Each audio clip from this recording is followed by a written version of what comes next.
Mesdames et messieurs, veuillez accueillir François Terrel et Mathieu Pradalet.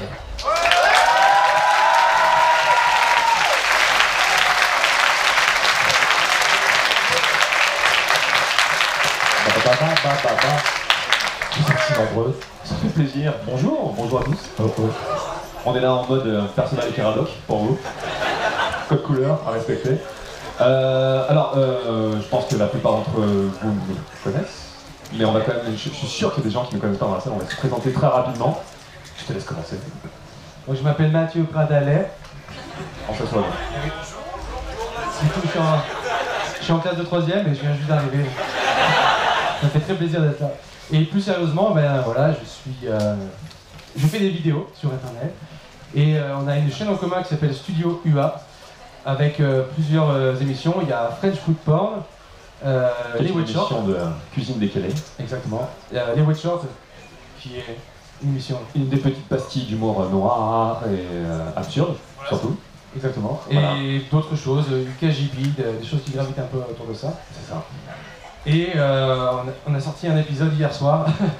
Ça faisait 1 an et demi qu'il n'y avait pas eu d'épisode. Donc là, c'est un petit peu la petite révolution de l'année en ce qui concerne cette chaîne. Et toi, tu es François. Je suis François, j'en suis à mon 8e café pour me réchauffer, donc là ça commence à devenir un petit peu chaud. Et je regrette d'être en Bermuda. Vraiment. C'est compliqué. Puis voilà, je fais des chroniques de films, sous le nom du poster de film, mais c'est surtout dédié au cinéma de genre. Et voilà, et on a un projet commun qui est un projet de science-fiction transmédia qui s'appelle Elements City. Absolument. Qui est un projet initié par Mathieu il y a assez longtemps. À la base, c'est des romans de science-fiction, donc qui s'appelle Elements City. Et c'est un projet qui se décline aussi sur d'autres supports, dont la musique. Il y a un groupe de musique, Element City, dont je fais partie, et qui met en récit, à travers les paroles, des bouts de l'univers Element City. Et il y a aussi donc des courts-métrages / clips sur la musique du groupe, qui continuent à raconter d'autres histoires. Et on s'est dit que, comme on fait plein de choses ensemble, mais on fait des choses quand même assez différentes, ça va être difficile de thématiser la conférence sur un truc en particulier. Donc on est parti sur un jeu de questions-réponses avec vous. C'est pas du tout de la paresse du tout. Pas du tout. Bravo. Non. Donc n'hésitez pas si vous avez des questions pour nous lancer sur des sujets en particulier. Le processus créatif, les projets, le slip, boxer, quels sont. Slip, boxer, quels sont. Quelqu'un a déjà une opinion sur la question. Quels sont, boxer ou slip? Non. Non. Rien. Quelle est la réponse? Rien du tout. À quand le prochain Dead Watts? À quand le prochain Dead Watts? Pour ceux qui ne savent pas aussi, sur la chaîne, il y a des vidéos de musique qui s'appellent Dead Watts, et je sais pas. J'en ai un en fait qui est prévu depuis assez longtemps, que j'ai composé déjà, mais il faut que je le pose maintenant. C'est en fait une reprise du thème de quoi déjà? L'exorciste? L'exorciste. Oui, c'est l'exorciste. Qui est un morceau à la base de Michael Field qui s'appelle Tubular Bells.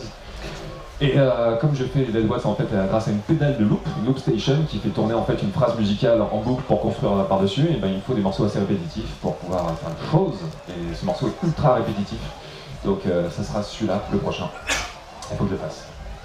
Peut-être que physiquement t'es pas maintenant dans la capacité de le faire, je sais pas. Oui, c'est vrai, non, j'ai un doigt, c'est un peu compliqué en ce moment pour. Mais je fais bobo au doigt. Je vais vous raconter l'histoire épique de ce bobo.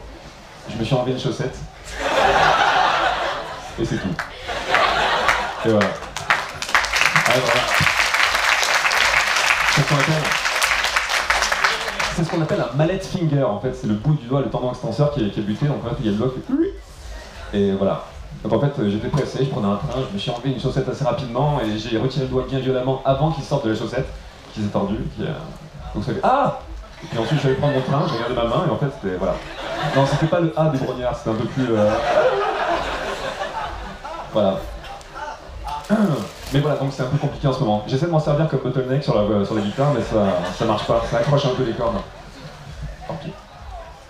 Y aurait-il une autre question, peut-être? Pour le conseiller de film, pour toi, quel est le pire film d'animation que tu as vu de ta bonne grosse bouse? Le film tellement mauvais que tu l'as arrêté au bout de 2 minutes. D'animation? Ouais. Ah, Putain, l'animation, c'est une bonne question ça. Mais généralement, même quand c'est une bonne grosse bouse, j'ai envie d'aller jusqu'au bout. Je peux pas l'arrêter juste parce que quand t'as affaire à une vraie merde cinématographique, peut-être même dans la vie, une vraie merde, je sais pas, il y a un rapport de fascination qui se crée. Ça peut arriver chez certaines personnes, hein. On appelle ça la coprophagie, c'est pas grave. Tant que ça fait pas de mal aux gens. Non, j'essaie d'aller jusqu'au bout, parce que je préfère avoir affaire à un film qui est vraiment extrêmement mauvais, plutôt qu'un truc un peu... Par exemple, là je suis ressorti d'Alien Covenant, j'étais énervé, ça faisait longtemps que j'étais pas sorti énervé d'un film. Je préfère avoir ce type de réaction plutôt que la plupart des films qui sont la grande majorité des films de pop culture aujourd'hui, qui sont taillés dans un moule assez consensuel forcément, mais c'est le système qui va vers ça, donc c'est pas vraiment surprenant. Je préfère qu'un film provoque une réaction qui qu'elle soit négative plutôt que de rester dans un... Mais d'animation, qu'est-ce qu'il y a comme un bon gros film de merde d'animation? J'avais regardé le film d'animation, le dernier film de Sean Connery, qui s'appelle Sir Billy, qui est un film qui était sorti fin année 2000, je crois. Et c'est le dernier film en fait pour lequel, que Connery a fait dans sa filmographie jusque-là, peut-être qu'il va en faire un dernier. Sean Connery ne peut pas mourir, c'est comme Jean Rochefort, faut pas qu'il... Comme Roger Moore. Impossible. Comme Roger Moore, merde. Et voilà, il a fait ce dernier film, c'était Sir Billy, qui est un film qu'il a coproduit, même produit tout court, il était producteur dessus. Et c'était en fait un film écossais qui avait un gros enjeu autour de ce film sur faire la promotion en fait de l'animation écossaise. C'était une merde horrible, c'est chaud, donc la promotion de l'animation écossaise. Mais vraiment, on dirait en fait une simulation, on dirait une cinématique de mauvais jeu éducatif du début des années 90. Le truc qui a été fait à la fin des années 2000, c'est hallucinant en fait. On dirait Adibou. Vraiment, et avec la voix de Sean Connery qui joue le vieux, donc son chointement, mais ça suffit pas à sauver le film. Donc voilà, mais je l'ai regardé.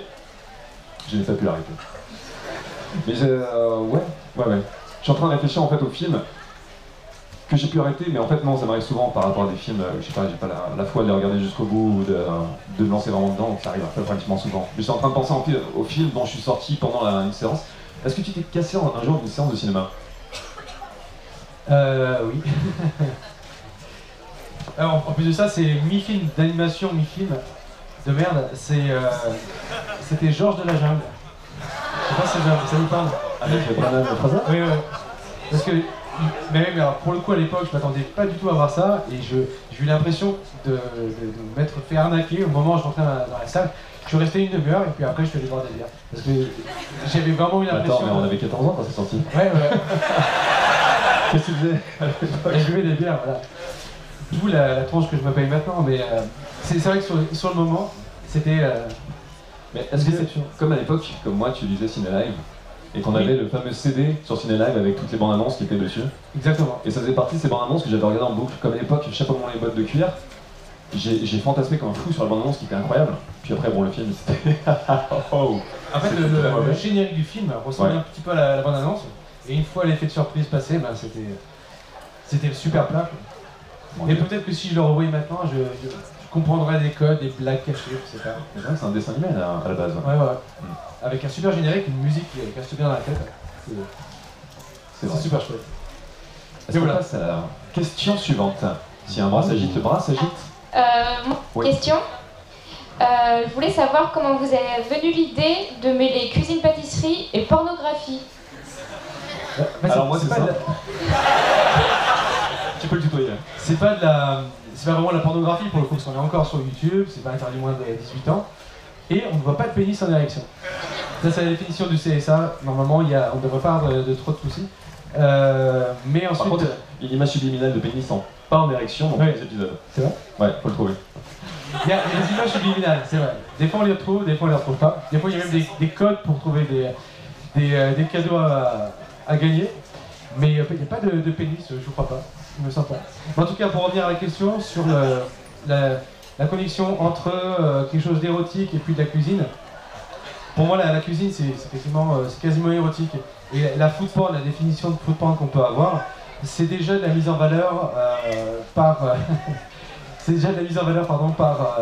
la photographie. Du coup, l'érotisme, il est assez proche et ça arrive assez rapidement. Mais il n'y a pas de connexion directe avec de la pornographie. C'est absolument pas de la pornographie. C'est de la mise en valeur de plats et d'actrices et d'acteurs qui interviennent en parallèle. Voilà. Ça faisait quand même un certain moment que tu avais cette idée. Ah, complètement. Je me Ouais, souviens quand on a commencé les vidéos à l'époque, tu me disais que tu avais ça depuis quelques années en tête, déjà. ouais, complètement. Enfin, une espèce d'émission. Bah, déjà, la cuisine de base, parce que c'est une passion pour moi là, de faire à manger, et puis que ce soit de la nourriture type classique ou de la pâtisserie, et la mise en scène avec de l'humour, et progressivement des messages qui apparaissent derrière, comme le besoin de savoir d'où provient la nourriture, les origines de la nourriture, le respect aussi des animaux en élevage, la surexploitation, voilà, tout ce qui tourne autour de l'écologie. C'est des choses qui arrivent progressivement comme ça, et c'est un message que j'aimerais faire progresser, puis faire évoluer de manière positive sur les prochains épisodes aussi. C'est vrai que le format a évolué assez rapidement. Le tout premier épisode, c'était quand t'avais pas encore ta moustache définitive. Ouais. T'avais un bras dans le plâtre. Aussi, ouais, parce que la bière. Est-ce qu'on raconte l'histoire? Parce que c'est marrant. Si vous suivez Porn, si vous avez vu l'épisode sur le Alien Bro Cake ou pas?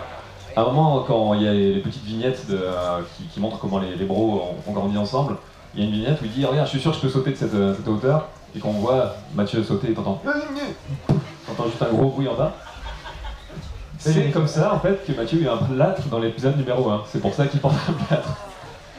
J'habite au premier étage, à l'époque où j'étais en colocation avec Patrick de Axolot. C'était un premier étage assez haut. Un premier étage assez haut, et Mathieu est en tête de dire ah regarde, je suis Spider-Man. J'ai entendu Et je crois que tu m'as pas vu descendre. non, tu m'as vu en bas. Vraiment, j'ai même pas eu le temps d'essayer de te dissuader de le faire. Allez, je suis passé par la fenêtre, il est le cul par terre, j'ai mal. D'abord, Avec allez, les grands sourires.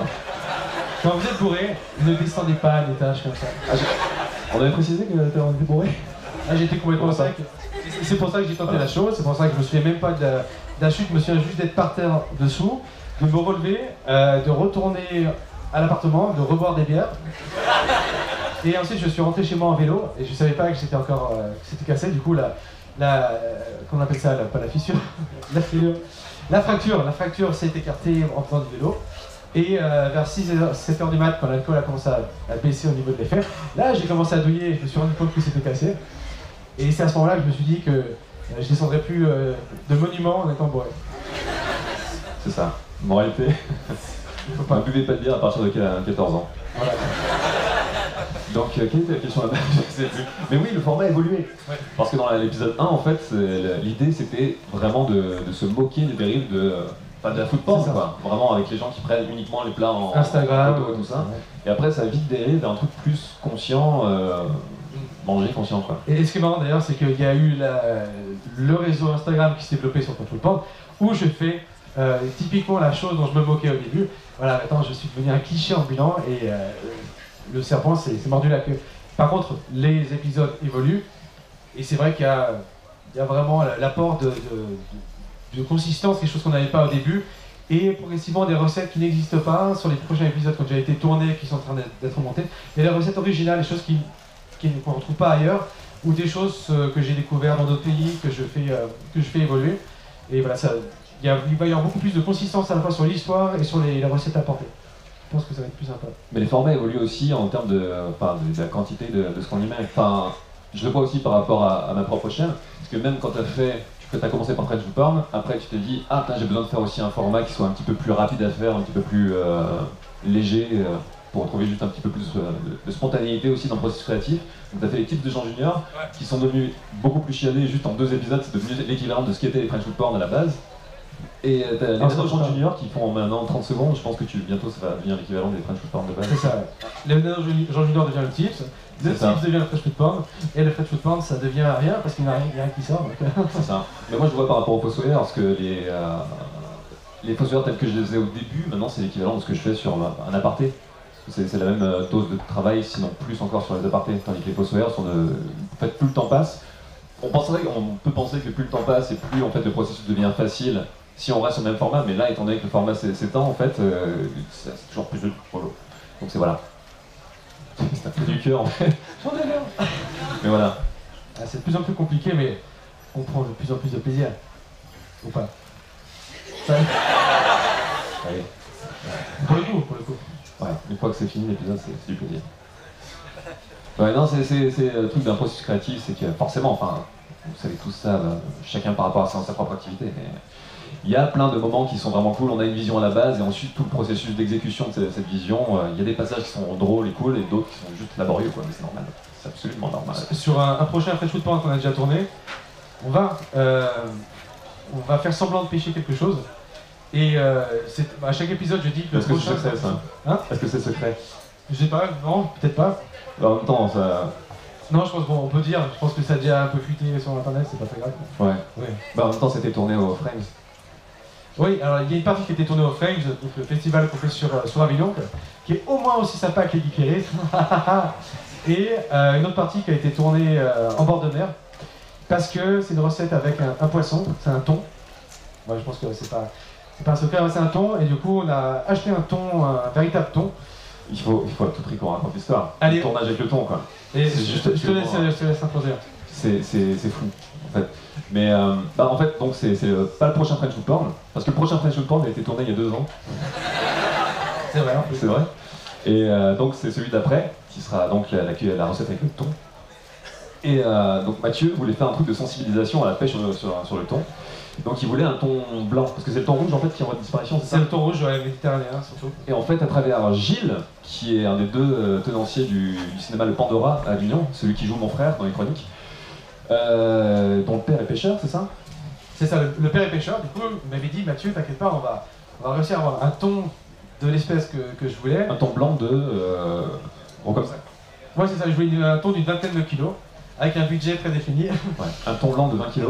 On arrive au Pandora le matin avant de partir tourner et on se retrouve avec un thon rouge de 40 kg. C'est ça, thon de 40 kilos, donc le thon qu'il fallait surtout pas avoir parce qu'il est protégé. Beaucoup plus gros que ce que je voulais, quand on connaît le prix au kilo, bah, ça fait mal. Et voilà, et du coup je pouvais pas reculer. Et le scénario qui avait été écrit, bah, il fallait le réadapter en direct live, quoi. D'où ce qu'on a tourné à Frames, parce qu'il y avait... c'est une sorte de tribunal en fait qui juge ton personnage pour s'être loupé de thon. Mais en fait, il était dans une sorte de sarcophage de polystyrène rempli de glace, et le thon pissait le sang. Donc en fait, c'était le truc était en train de fondre. On a tourné ça en août. Ouais, en août, en pleine canicule. En canicule, à Avignon en plus. Donc on était censé partir avec Vincent qui nous conduisait, Vincent qui est l'autre tenancier du Pandora, du cinéma Le Pandora, dans sa Kangoo. Une Kangoo C'était une Kangoo. qui était énorme. Donc en fait, le sarcophage rentrait à peine dans la longueur, quoi, qu'on a réussi à caser. Ça a été une course, on est allé sur la côte pour tourner, il faisait tellement chaud, on avait un thon de 40 kg dans la bagnole, quoi. On roulait avec la tête hors de la fenêtre. On pouvait plus, quoi, le truc en plus fondait, donc il y avait un mélange de jus de thon, de sang et de glace pilée fondue qui sortait du sarcophage qui tombait dans la radio, dans les enceintes de la Kangoo. Donc en fait... sa femme l'a quitté. Vincent s'est pendu depuis, quand il a juste sa Kangoo est foutue. Donc on est arrivé sur la côte, on a tourné la première séquence en fait où Vincent... On peut pas le dire, Ça c'est secret. On a tourné une première partie du truc en plein cagnard, ça allait. Et on était censé tourner la scène où tu sortais de l'eau avec le thon. C'est ça, c'est ce qu'on appelle l'amitié virile. On était censé, et en fait, on voit Mathieu habillé en Jean Junior avec ses lunettes de plongée et le thon de 40 kg dans les mains. En faisant le sol est meuble, donc il n'arrivait pas quoi, juste à sortir avec le thon tellement c'était... Et surtout on était à côté des calanques, du coup c'est juste à pic, vous avez le rocher et vous avez directement 20 mètres de profondeur. Donc si vous chutez avec le thon qui coule parce que c'est ultra dense, il faut aller chercher les thons à 20 mètres de profondeur. Et ça aurait fait 500 € dans le cul. C'est ça. Et ouais, 500 € le Prosky, c'était mal. Du coup, Vincent s'est loupé, il a lâché le thon. Le thon a ripé le long de la paroi, ça a arraché tout à côté. Du coup on a dit stop. On arrive de tournage là et on va essayer de trouver un endroit comme une petite plage pour aller dans l'eau. Entre temps, comme c'était vraiment en contrebas, on s'était trimballé avec le sarcophage de thon sur un dénivelé de je sais pas combien. En fait, on est remonté jusqu'à la Kangoo, mais on savait pas où aller. Donc on a fait 30 km pour trouver une plage. À La Ciotat. À La Ciotat, ouais, c'est ça. Entre temps, tous les gens étaient complètement. C'était une plage publique, donc tous les gens étaient autour et nous voyaient nous travailler avec un thon. Ah, c'est pas une blague. Ouais, il venait juste, il y avait des attroupements autour quoi. Il faut imaginer en fait un banc de plage qui était assez étroit, avec une concentration comme dans cette tente là. Ça c'était la deuxième, ouais. Déjà sur la première, il y avait des gens. C'est ça. Mais en fait, à La Ciotat, je me souviens, je suis allé faire de la reconnaissance sur la plage descendre. Même moi, sans être chargé du matériel ou quoi que ce soit, j'arrivais pas à passer entre les gens tellement il y avait des gens, tellement c'était dense en fait en termes de population. Et on est descendu avec tout le matériel de tournage, le sarcophage de thon. Et on a traversé bien sûr toute la plage jusqu'au bout. Bien sûr, parce que le seul truc qui était praticable, c'était au bout. Et là, bon, attroupement à tout ça, des gens qui viennent, il y avait quoi? Il y avait 20-30 personnes autour de toi dans l'eau qui venaient de faire des selfies avec le thon. On a fait des selfies thon. Pas avec Jean Junior, avec le thon. Et du coup, voilà, on a gagné cet espace-là pour tourner et on s'est dit, ok, une fois qu'on va prendre un petit peu de distance dans la mer, les gens vont nous laisser tranquilles et on pourra tourner tranquillement. Et ben non, les gamins venaient avec nous dans l'eau, nageaient jusqu'à l'espace qu'on s'était prévu pour tourner pour continuer à être à côté, prendre des photos avec le thon, c'était un truc de dingue. Et après, on a donc fini de tourner ça. C'était la fin de journée et on était censé retourner chez toi pour dépioter le thon. Quoi. Voilà, c'est ça pour le donc on a conduit à nouveau 1h30 avec le thon à 40 degrés de température ambiante.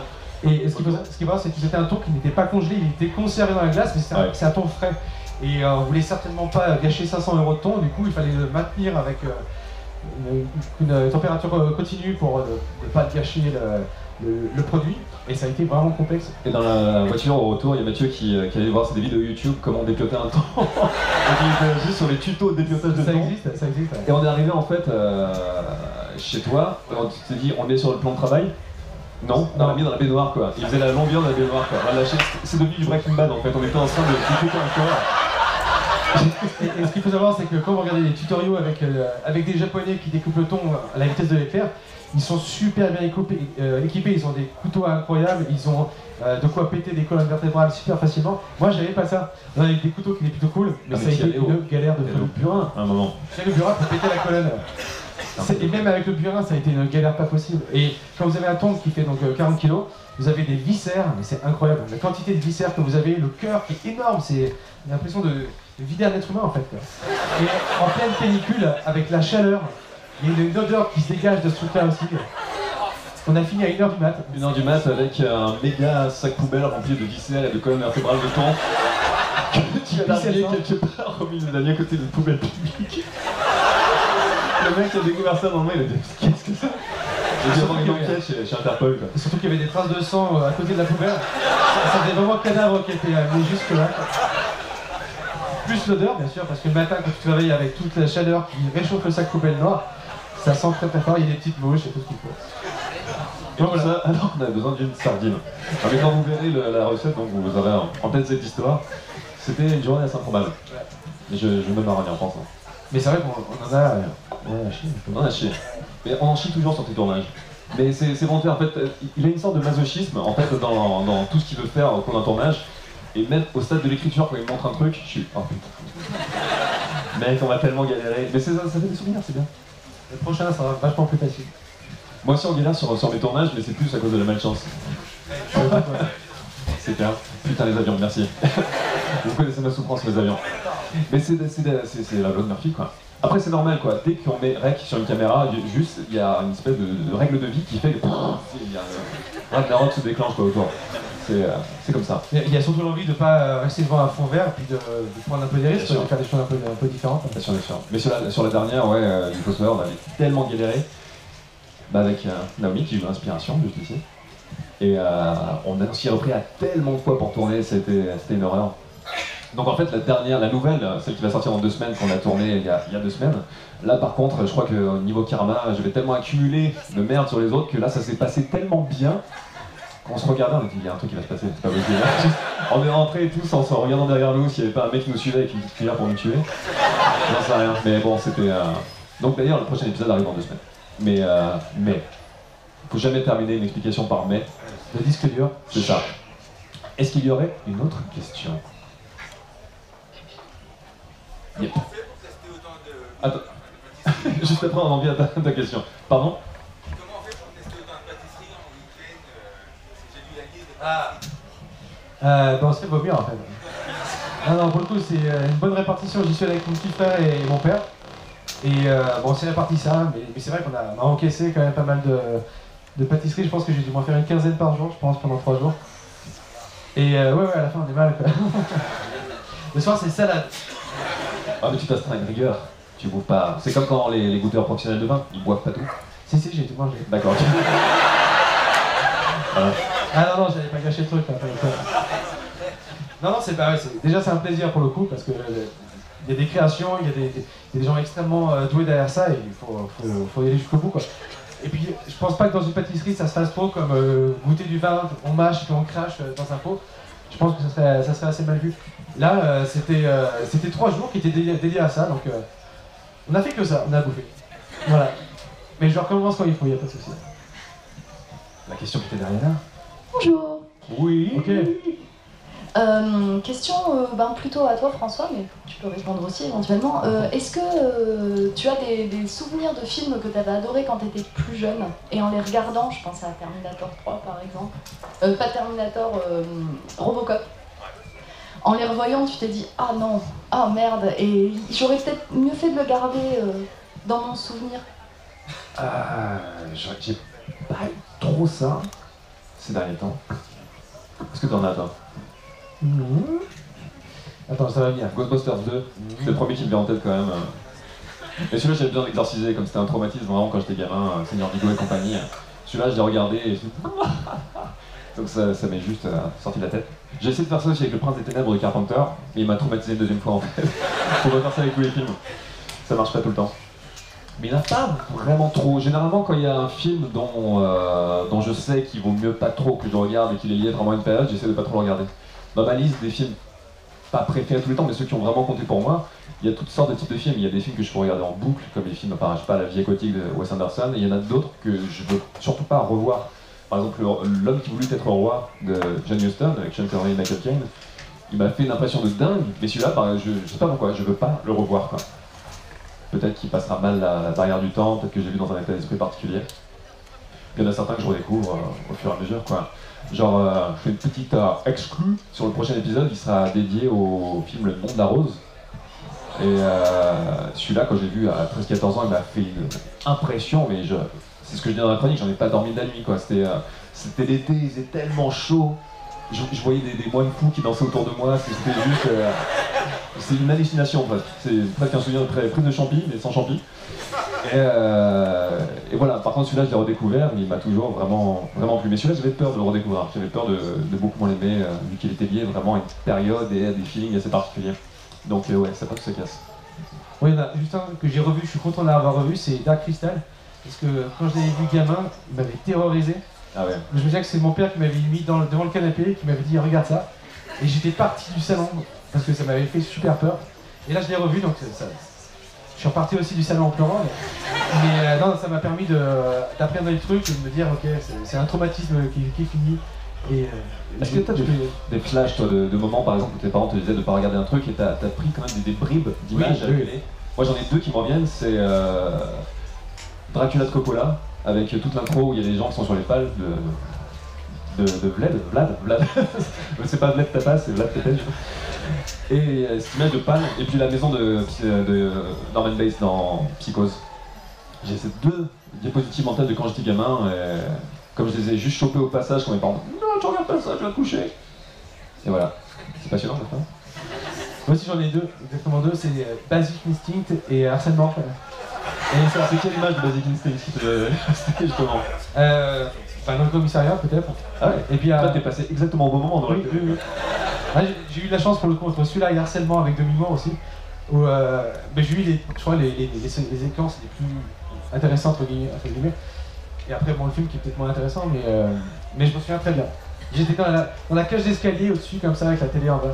Voilà ce qui forge en fait deux destinées. Moi c'est des images de violence, lui c'est des images de cul. Voilà. Et de violence aussi parce qu'il y a les deux en même temps. Oui, c'est vrai. C'est bien vrai. Y aura-t-il une autre question? Donc déjà merci pour tout ce que vous faites. Déjà. Première question, basse ou guitare? Basse. Merci. Ouais. Merci. J'aime deux. Merci. Il y a des bassistes. Ouais. Levez la main les bassistes s'il vous plaît. Putain, mais il y a quand même pas mal de bassistes là. C'est bien. Mais voilà, non j'aime les deux, mais spontanément dans un magasin de musique tu me lâches, j'irai au rayon basse plus. Parfait. C'est plus charmé, j'aime bien toucher les basses. Du coup, question pour le Fossoyeur. Maintenant que la quête du père, de retrouver ton père, enfin, la mort, est finie, où est-ce que ça va aller? Enfin, s'il y a des petits indices que tu peux donner. Un indice, pas spoil ou... Bah en fait, c'est pas vraiment ça, parce qu'à la fin de la dernière chronique, justement quand l'inspiration me met une grosse taloche dans la gueule, que je me réveille, je dis que je pars à la recherche du film de genre ultime. C'est complètement con, mais j'adore. Et donc c'est en fait ça le nouvel arc, c'est que je vais partir à la recherche du film de genre ultime. Ce qui est totalement débile vraiment, bien sûr c'est une quête qui n'a aucun sens et ça n'existe pas le film de genre ultime. Comment? C'est pour ça que je pose la question. Ah mais ça c'est... Le micro de troll. Mais voilà, donc ça va être une occasion en fait au fil de cette quête qui n'a pas de fondement. Ça va être justement la question de la quête est plus intéressante que l'arrivée. Et au fil du... plus que, en fait, je voulais la rencontre avec le père, je voulais qu'elle soit pas en forme de résolution, justement. C'était pour montrer qu'à la fois il est incapable de se réconcilier avec son père, et de la même manière, métaphoriquement, il est incapable de définir ce qu'est le cinéma de genre. Donc il peut pas prendre l'ascendant sur son père, ou en tout cas trouver un terrain d'entente, parce qu'il se rend compte qu'il est lui-même pas... Il n'a pas exactement compris ce que c'était. Et en même temps, c'est tellement complexe à définir que... Enfin, moi-même j'ai pas compris, donc c'est un peu... voilà. Mais donc, en rebondissant sur ce sentiment d'échec, c'est pour ça que la dernière était sur le manque d'inspiration. C'était juste après cet échec, il est un peu dans un creux, et puis il repart sur ce truc, ok, je vais partir à la recherche du film de genre ultime, et chaque chronique va être une manière de parler d'un film de genre différent, pour traiter une question de cinéma différente. Et voilà, c'est pour ça que le prochain sera sur le nom de la rose, qui est un polar médiéval. Ça va me permettre de me poser la question de qu'est-ce qu'une bonne atmosphère de cinéma, notamment. Il y aura différentes utilités dans la chronique, mais il y a cette question de l'atmosphère. Qu'est-ce qu'une atmosphère? C'est un truc qui est tellement important dans le cinéma de genre, et particulièrement dans certains genres comme le polar. Et voilà, ça serait une manière de faire ça. Quitte à traiter différents trucs. Et comme je disais à Mathieu, j'aimerais bien faire un truc sur le film de Cannibal avec Jean Julien. Comment cuisiner un être humain. Une excellente idée. Mais oui. Donc voilà, ça va partir là-dessus. Ouais, ouais. Ben, en fait, il y a une sorte de making-of pour l'histoire du temps. Il y a des images. Je sais plus. On fait de plus en plus de making-of. C'est vrai que ça serait con de louper ça. Ouais. Faut nous filmer pendant qu'on filme, de manière à capter toutes les merdes qui nous arrivent. Et se mettre du GoPro peut-être en permanence. Moi j'ai essayé de descendre une paroi. Je crois pas qu'on a l'air assez con avec un sarcophage de thon qui rentre kg dans le film. En plus qu'on ait des GoPro sur le front. C'est le niveau au-dessus. Ça va être compliqué. Une autre question, peut-être? On a été tellement exhaustif. Monsieur. Bonjour. Bien, bonjour à tous les deux. Bonjour. Merci pour ce que vous faites. J'ai posé tout à l'heure une question à Mathieu, il m'a demandé de la poser en conférence. Et donc, en regardant les deux chaînes Studio EA et le poster de film, une question m'est venue. Qu'est-ce qui se passerait si le poster de film devait choisir entre Pupus et son gros Jean Junior? C'est toujours le bro. Bros before hoes, comme on dit. Voilà. Tu l'as ta réponse. Ça fait plaisir. Voilà. Mais on était en train de se poser la question du Avignon YouTube Game Extended Universe machin bidule. De voir en fait comment toutes nos chroniques se font écho les unes aux autres et les personnages qui vont dedans. Parce qu'à la base, le Fossoyeur n'existait pas dans toutes les gens juniors. Il y a la chronique du Bro Cake où en fait c'est Chris, ton aide cuisinier, qui se transforme en Fossoyeur quand tu dis un certain nombre de noms de réalisateurs de films. Ouais, une petite incantation magique. Donc en fait au fil des chroniques, on balance des ponts comme ça et après on fait oh merde putain il faut que j'intègre ça dans les prochaines. Donc je suis sûr que en fait je vais terminer le Fossoyeur en disant que tout ça était un rêve de Chris. Je vais taper juste une vague de haters complètement. Tout ça pour ça. C'était un rêve. C'est vrai que ça devient complexe entre les différents passages qu'il peut y avoir d'une chaîne à une autre. Ça va commencer à devenir velu là. C'était marrant parce qu'on utilise aussi, on en parlait récemment parce que Mathieu a mis son dernier épisode en ligne hier soir. Et au moment de l'apparition de mon personnage, qui est donc Chris, il met une musique qui est une musique un petit peu de flamenco. Et c'est une musique en fait, que j'ai utilisée au début du prochain épisode, donc sur le nom de la rose qui arrive. Et on s'était pas concerté. Au début, j'étais ah merde, tiens, c'est la musique, peut-être que si t'en as une de rechange, peut-être en mettre une autre pour pas qu'on fasse un petit peu redondance. Mais finalement, je me suis rendu compte que c'était pas plus mal. Parce qu'à l'apparition du personnage, finalement, il y a la même musique qui renvoie à la chronique, donc ça peut alimenter des théories comme quoi, oui, c'est le même personnage en fait, et que tout ça est une hallucination de Chris. Surtout qu'il n'y a a priori pas qu'une seule musique, il y en a une deuxième aussi. Ça va vite. Ça va très vite. Mais c'est vrai que c'est marrant parce qu'il y a un fond commun de musique sur lesquels on peut avoir un droit d'accès, et c'est assez fou quand même que sur l'ensemble des choses, on se retrouve sur des intervalles aussi courts, sans se consulter, à prendre les mêmes musiques. C'est ça. Le bon goût. Oui. Ça doit être ça. Autre question. Bonjour. Bonjour.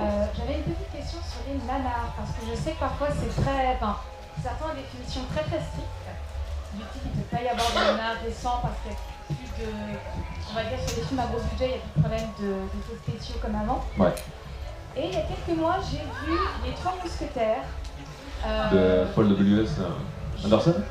Pas le mec de Resident Evil, quoi. Le seul, tout ce dont je me rappelle, c'était Orlando Bloom qui jouait le duc de Buckingham. Et que le duc de Buckingham avait une armée de navires volants. Et je me demandais si ça, quand même, ça rentrait pas dans la catégorie nanar. Bah, je l'ai pas vu en fait. Tu l'as vu? Excellent jeune. Bah, j'imagine, bah, Paul W.S. Anderson. Mais il a fait un film. Ah. Je suis désolé. Mais il a fait quand même un bon film qui était Resident Evil, le dernier. Non, c'était Event Horizon. Vous avez vu Event Horizon? C'est, pour ceux qui ne connaissent pas, c'est un film d'horreur des années 90 de science-fiction avec Sam Neill, Lawrence Fishburne. Et en fait, ils ont développé une technologie qui permet de replier l'univers. Donc en fait, c'est pas voyager très vite, oui, ils n'ont pas pris des pistes dedans, mais ils replient l'univers, ce qui fait qu'ils créent un trou, ils passent de l'autre côté, ce qui permet de voyager très vite, je sais pas. Et en fait, il y a un moment, un vaisseau disparaît. Et il apparaît genre 10 ans plus tard en orbite autour de Jupiter, quelque chose comme ça. Et il y a une équipe donc, qui est dépêchée à bord du vaisseau pour juste. Le vaisseau bien sûr ne répond plus, et il y a une équipe de secours qui est balancée pour les aborder. Et ils vont découvrir en fait que, bon, spoiler, semi-spoiler, le vaisseau est allé juste en enfer, quoi. Il est allé dans une sorte de dimension infernale, et il y a tout plein de phénomènes chelous qui vont se passer. Et en fait, ça me fait revenir sur l'ancienne question qui est ce film, je suis sûr que si je le revois aujourd'hui, ça va être une merde. Mais quand je l'ai vu quand j'avais 16 ans, c'était vachement bien. Et c'est Paul W.S. Anderson qui l'a fait. À l'époque où il a aussi fait Soldier avec Kurt Russell, qui lui est très mauvais. Et je sais pas quel était son premier film à ce gus, mais bref. Mais j'ai de l'affection pour les premiers Resident Evil, ça je m'en suis jamais caché. Mais j'ai pas vu en tout cas, voilà, les Trois Mousquetaires. Mais c'est vrai que les vrais nanars, ça se fait de plus en plus rare. Le dernier vrai nanar que j'ai vu, c'était God of Egypt de Alex Proyas. Je comprends pas. C'est juste le degré d'incompréhension quand on est face à un film, c'est trop en fait. Comme Compute, c'est pas juste techniquement mauvais, ça dépasse tout. Même si tu voulais essayer de faire aussi mauvais que ça, tu pourrais pas. Mais voilà. Et avant ça, c'était Dreamcatcher. Je sais pas si vous l'avez vu. C'est le film qui est derrière les sourcils de Morgan Freeman. Je sais pas pourquoi ils lui ont foutu ses sourcils dans ce film, c'est Gandalf, mais tout Gandalf en fait. Il a deux Gandalf au-dessus des yeux. Il y a des choses, c'est le cinéma qui ne comprend pas des fois. Voilà, mais c'est vrai que ça se fait très très rare. Et cela en dépit de tout le Sharknado du monde. Tu as vu Sharknado toi ou pas? Qu'est-ce que tu penses de cette vague de faux nanas? Non, quand on est bourré, c'est pas bien. Je sais que c'est un motif. Ah oui, un film à regarder à 14 ans.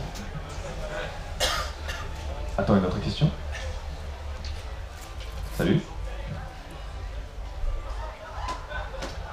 C'est bien essayé. Il y a un faux contact. Hello. J'avais une question pour François en fait. Je voulais savoir si sur ta chaîne du Fossoyeur, tu comptais un moment aborder toujours donc, les thèmes que tu fais au fil des années, mais non pas avec des films, avec des films d'animation en fait. Voilà, si tu comptais faire des épisodes, mais en utilisant voilà, des films d'animation connus ou moins connus, mais non pas des films en fait. Bah, c'est des films d'animation. Oui. Mais bah, oui, totalement. Je me ferme à rien. Bah, c'est vrai que j'ai assez peu traité d'animation depuis le début de la chaîne, donc il y a beaucoup de gens qui me demandent depuis des années est-ce qu'il y a un truc contre les films d'animation. Et non. J'ai pas un truc contre les tables basses non plus. On s'en montre pas beaucoup dans les chroniques. Mais c'est juste que ouais, l'occasion s'est pas encore présentée spécialement. Après, je prévois jamais trop à l'avance les films que je vais traiter, j'essaie de garder une spontanéité. À un moment, ça s'impose quoi. Je fais ah putain, oui, ça c'est maintenant. Et mais on comptait. Ouais, il y a un projet, mais en même temps, je vais pas spoiler. Il y a un projet de collab notamment. On va parler d'un film d'animation. Et d'une série en même temps. C'est une série d'animation et un film d'animation. Et c'est? Non, j'aime pas trop. Non, justement. Mais voilà, ça arrivera. Mais je pensais peut-être parler de mon côté à un moment de Métal Hurlant, le dessin animé. J'aimerais bien, juste en termes générationnels et niveau justement années 80, parler d'un certain univers. Peut-être parler de manière croisée de Métal Hurlant et Métal Hurlant 2000, qui est une merde. Le deuxième est horrible, putain, j'étais tombé de ma chaise. Mais voilà, ça viendra peut-être. Ou reparler de Sœur Billy avec Sean Connery. Je sais pas. Autre question? Oui, ici. Question, ta réaction sur la nomination de Joss Whedon à la réalisation de Justice League, après que pratiquement Snyder a dû partir. Et effectivement, est-ce que l'éditeur a trop un peu n'importe quoi avec le processus créatif des films, ils n'arrêtent pas de saboter les visions de réalisateurs, je pense surtout à Squad et encore plein de versions super. Bon, effectivement, la version longue est carrément mieux, mais. De Suicide Squad? Non. Après, j'ai eu peur. Non, faites sortir ce mec. Non, celui-là, il est exempt de toute Ouais.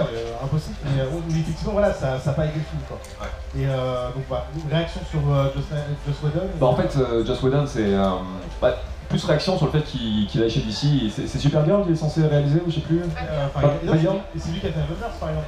Ouais.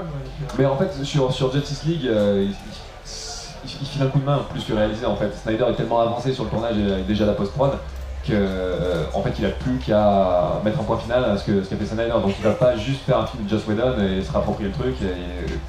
Il vient juste filer un coup de main, comme un réalisateur de seconde équipe, j'imagine. Mais ouais, de toute façon, je kiffe ce que fait Joss Whedon. Est-ce que vous avez vu la Cabane dans les bois? Son film, il est vachement bien. Si vous l'avez pas vu encore, c'est pas lui qui l'a réalisé, il a fait le scénario, mais c'est quelqu'un d'autre. Mais c'est du Whedon tout craché dans l'écriture. Mais ouais, de toute façon, moi de toute façon, toutes les écuries, DC, Marvel et compagnie, ça me laisse un peu froid les débats de chapelle. Je vais juste voir des bons films. Et jusque là, techniquement, DC me laisse un peu indifférent.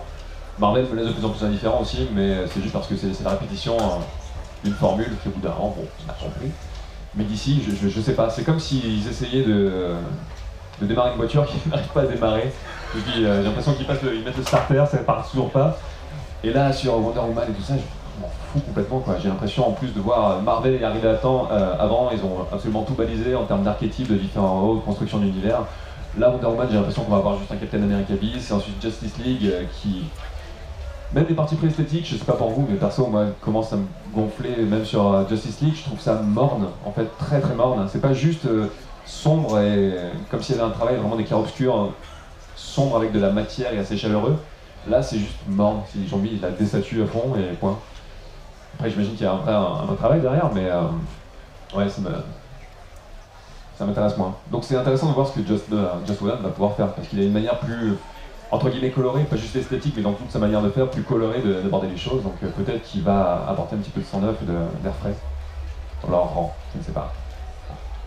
Tu attends Wonder Woman, toi? Non. D'accord.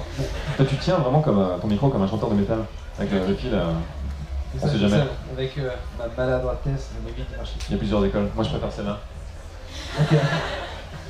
Alors, par contre, j'ai vu l'exposition aux Arts Ludiques de Paris de Wonder Woman, et pas que ça, c'était sur DC Comics, et franchement, c'était plutôt sympa.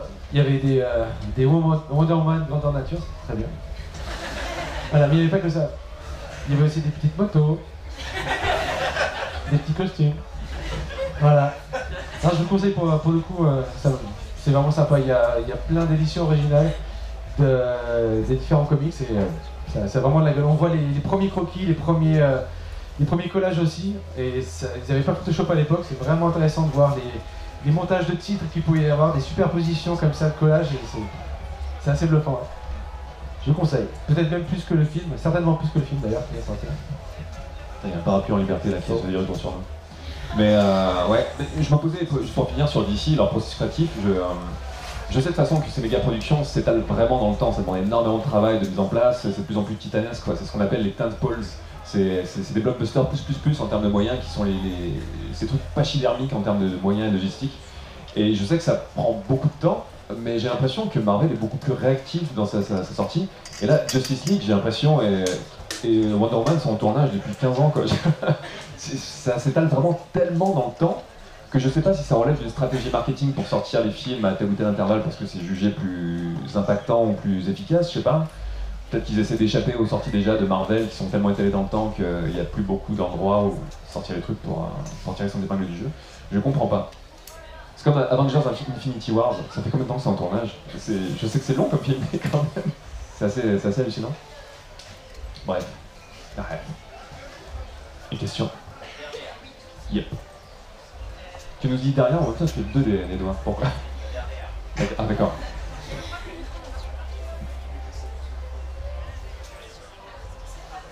Oui, bonjour. Bonjour. J'aurais plus une question pour François, mais tu peux répondre aussi. Il n'y a pas de souci. Puisqu'on parlait de blockbuster, est-ce que tu as des attentes concernant Valérian? Pas vraiment, non. Non. Mais en même temps, j'ai rien contre non plus. C'est donc Valérian. Après, je suis un grand fan du 5e élément, comme beaucoup de gens, donc sur ce créneau-là, forcément, je l'attends. Mais je sais pas, il y a un truc dans l'esthétique que j'ai vu dans les bandes annonces qui me fait pas spécialement sauter au plafond, quoi. Je sais pas, j'ai un problème avec l'esthétique du tout numérique, et quitte à aller vraiment dans un quasiment tout numérique, je préfère aller vraiment dans un film d'animation complet. Là par exemple, l'espèce de plan séquence qu'on voit avec Dane DeHaan dans la bande-annonce où ça le suit de dos, il est en train de sauter de trucs entre eux, de tunnels, en train de tac. C'est ultra impressionnant, mais ça l'est plus vraiment. La perso, c'est le truc le plus moche que j'ai vu de la bande-annonce. Ah ouais, on aurait dit un jeu vidéo. ouais, mais c'est posé comme un truc impressionnant quoi. Sur, mais ça m'a pas impressionné du tout. Pareil, j'ai vu le fond et je me suis dit, putain, c'est plat en fait. J'ai l'impression d'être nulle part. Il n'y a pas vraiment d'enjeu, c'est le problème en fait par exemple de tous ces plans séquences de ouf qu'on voit dans tous les films, genre le plan séquence d'ouverture d'Avengers 2 qui est censé être incroyable. Comme il n'y a pas d'enjeu qu'on peut absolument tout raccorder en termes de scène, juste avec du travail qui est très bien fait derrière, hein. Ça demande un gros travail et un gros talent aussi pour faire un truc qui soit à peu près crédible, même quand on travaille sur un ordinateur. Mais il n'y a pas vraiment d'enjeu. J'ai besoin de savoir qu'ils en ont chié un petit peu derrière une caméra au bout d'un moment, qu'ils se sont fait putain, comment on va faire passer la caméra dans tel ou tel truc. C'est comme dans The Raid numéro 2, vous l'avez vu ou pas? C'est un film d'action qui est la suite de The Raid numéro 1. Et il y a un plan séquence de poursuite sur l'autoroute qui est assez ouf. Et justement là, à un moment il y a la caméra donc, qui est dans une voiture, qui suit une autre voiture. La caméra passe dans l'autre voiture, elle ressort de l'autre côté et le plan se continue. Et on pourrait croire qu'ils sont tout fait numériquement, mais pas du tout. Il y a un opérateur caméra camouflé en fauteuil. Dans la bagnole, le mec était camouflé dans le fauteuil, il était comme ça, il attendait. Ils ont fait passer, et en fait numériquement ils ont juste effacé sa tête qui se voyait un petit peu, mais en fait il y a vraiment un mec qui est passé et donc il y a eu une véritable performance sur le moment. Et c'est au bout d'un moment on pourrait arguer du fait que ce qui compte c'est le résultat final et on s'en fout de comment ça a été fait. Et d'une certaine manière je suis d'accord, mais il y a quand même, par-delà le film, il y a la manière dont il a été confectionné qui déteint vraiment sur le feeling d'une scène. Et aussi bien soient faits les plans ou les plans séquences en image de synthèse, je sais pas, ouais, il manque quelque chose qui se ressent peut-être dans la le plan dont tu parles, on peut le voir sur YouTube, je pense que cette séquence-là, la manière dont c'est fait, on le voit. Ouais. Moi, je l'avais vu avant de voir le plan séquence et je m'étais dit, waouh, c'est super bien foutu pour un truc numérique parce qu'il y avait une texture, un truc qu'on ressent, il y a encore une espèce de petite couche humaine qui apparaît. Et quand j'avais eu du coup le making of, je m'étais dit, waouh. Il y a vraiment ce truc-là qui existe encore et ça se ressent et c'est chouette de pouvoir le ressentir. C'est des petites touches d'imperfection qui sont paradoxalement en fait nécessaires pour qu'on croie vraiment à quelque chose. Par exemple, quand on a je sais pas, un mouvement de travelling ou un truc comme ça, rien que quand je sens juste un petit tremblement, comme si la caméra avait buté sur un petit truc, une petite imperfection du rail, j'en sais rien, ça me fait presque plaisir en fait. Parce qu'il y a cette dimension un petit peu humaine et on sent qu'il y a juste un opérateur qui a fait oh putain, faut pas que je bouge, je commence à tétaniser les bras, chier, oh putain, je vais te virer. Et c'est, je sais pas, il y a une histoire humaine, ça transparaît même dans les petits détails.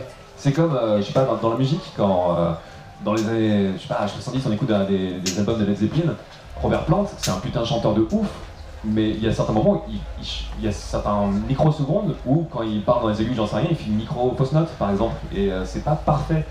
Mais c'est ce qui rend son chant aussi vivant, c'est cool, et aujourd'hui on t'auto-tunerait ça de ouf et ça serait juste absolument parfait de bout en bout. Mais il y a cette petite imperfection qui fait que, et ça me manque là-dedans. Et quand je regarde la bande-annonce de Valérian, je vois des choses lisses. C'est beau, c'est impressionnant, mais c'est pas impressionnant. Il y a un truc qui est très beau dans la bande-annonce de Valérian, c'est le vaisseau quand il sort certainement de, je sais pas, d'une faille d'espace-temps, je sais pas quoi, le nuage de particules qui suit le vaisseau, c'est très joli. Je l'ai regardé au moins 4 ou 5 fois de suite comme ça. Voilà, j'aime beaucoup les particules. Mais ça se voit dans les photos. Mais ouais, mais ça me fait penser quand il y avait la préquelle qui a été mise sur YouTube de Alien Covenant, là, qui est le truc qui se passe avant où on voit David et Shaw qui font leur voyage jusqu'à la planète des architectes et David qui commence à lancer le produit noir sur les architectes, les ingénieurs. Lucie, est-ce qu'elle est là, Lucie? Je l'avais montré à Lucie. Bah, Mais dehors. elle est sur le fond des coups. Et j'ai dit, putain, c'est super sympa le design de la ville des architectes, tout ça, avec l'espèce de queue de scorpion géant qui a tout ça. Elle me fait, ouais, c'est un paysage numérique incroyable en plus. Et j'étais d'accord en fait, c'est juste un truc incroyable en plus. C'est presque une banalisation de l'incroyable en fait, tout ce que permet le numérique. Et aujourd'hui, tout est représentable en fait, l'image n'est plus un enjeu en tant que tel dans sa représentation, on peut tout faire quoi. Donc en fait, les enjeux et ce qui va vraiment se tirer son appel du jeu, c'est plus sur ce plan-là. Donc en fait, Valérian, je reste par exemple curieux. Peut-être qu'il va arriver à développer un truc en termes d'histoire, en termes de plus approche humaine au sein de cet univers tout en tout numérique, qui va être bien, sinon je m'en foutrais un petit peu. Mais c'est marrant, j'avais été invité sur une journée de tournage de Valérian quand il tournait à Paris, au studio Luc Besson, quoi. Donc j'avais pu un petit peu voir dans cet univers de fond bleu. Tout était un fond bleu et il tournait une scène absolument banale, mais c'était marrant de voir juste la banalité d'un tournage avec Dave Vigne et Dan DeHaan qui étaient juste là à faire. Mais vraiment, c'est ce qu'il était censé faire dans le plan. Ils ont fait ça pendant 2 heures, et c'était rigolo quoi. Mais voilà, ça sera plus que de la curiosité qu'autre chose. Donc c'était la dernière question qu'on avait. On est. Est-ce que notre ami qui nous est signé comme ça, que c'était la dernière question, va nous. D'accord. C'est dommage que ce soit pas Bruce. On peut continuer alors. Non. Oh merde. Attends, t'as un bouillon qui Mon dieu, mais il y a. Oh, veuillez faire un maximum de bruit pour Pouillou.